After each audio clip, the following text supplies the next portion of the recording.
80 शब्द प्रति मिनट की उच्च गति से 500 शब्दों का हिंदी डिक्टेशन स्टार्ट होगा 5 सेकेंड बाद। 5, 4, 3, 2, 1 स्टार्ट।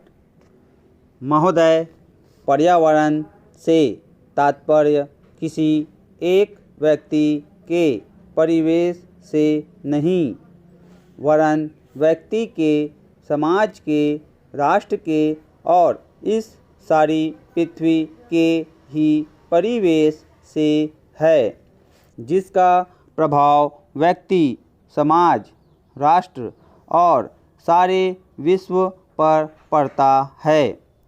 पर्यावरण से तात्पर्य पेड़ पौधों, नदी, पहाड़ या किसी तंत्र विशेष से नहीं, वरन उस समग्र वास्तविकता से है जिस पर मानव मात्र का अस्तित्व और उसका संपूर्ण आध्यात्मिक एवं भौतिक विकास निर्भर है।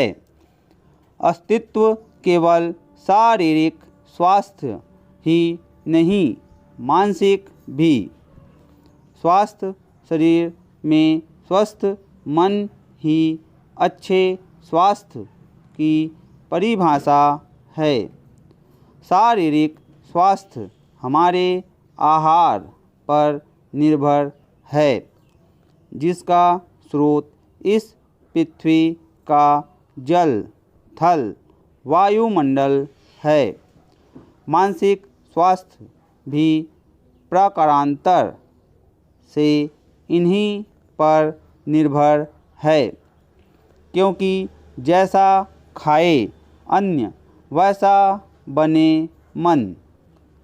स्वस्थ जीवन पर सबसे अधिक प्रभाव हमारे चिंतन का, हमारी परंपराओं का और उन सब परिस्थितियों का पड़ता है जो हमारे ऊपर आरोपित हैं या की गई हैं या की जा रही हैं। इसलिए पर्यावरण या परिवेश में जल, थल, वायु ही नहीं, बल्कि वे सारे घटक महत्वपूर्ण हैं जिनका कुछ भी प्रभाव हमारे जीवन पर, हमारी क्रियाशीलता पर पड़ता है, जैसे हमारे विचार, हमारे आचरण और हमारी परंपराएं एवं संस्कृति आदि। पैरा। सदा से मानव की आकांक्षा उन्नति और विकास की रही है। जगत का अर्थ ही है गतिमान, और गति दोनों ओर संभव है, उन्नति की ओर भी और अवनति की ओर भी।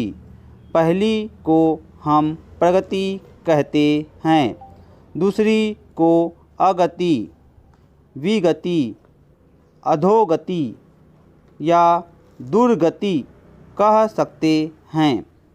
वास्तव में मानव ऐसा जटिल प्राणी है जिसमें अनेक विरोधाभासी और असंगत प्रतीत होने वाली प्रवृत्तियाँ और प्रतिक्रियाएं होती हैं।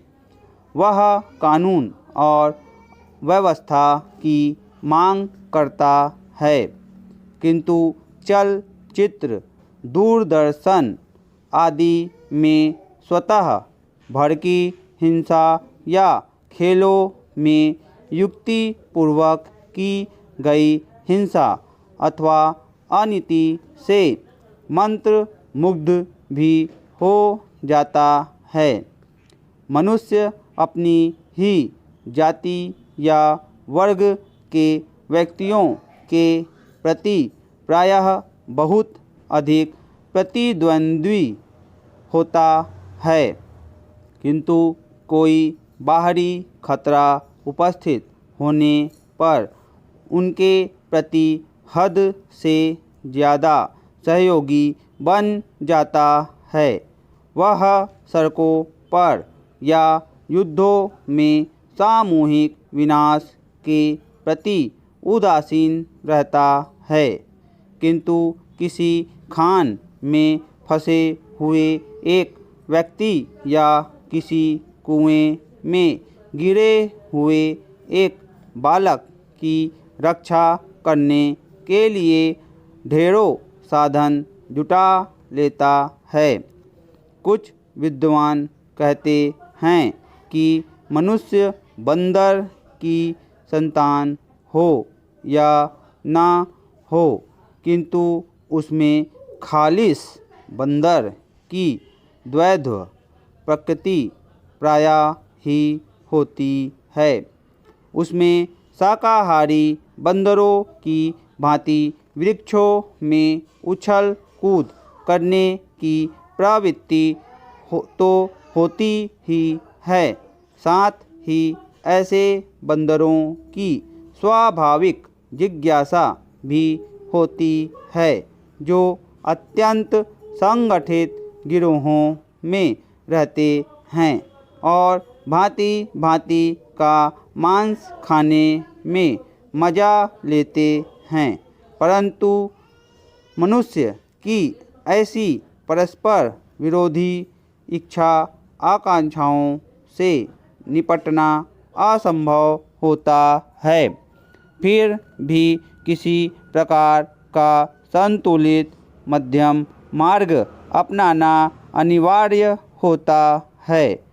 यही बुद्धिमानी का रास्ता है।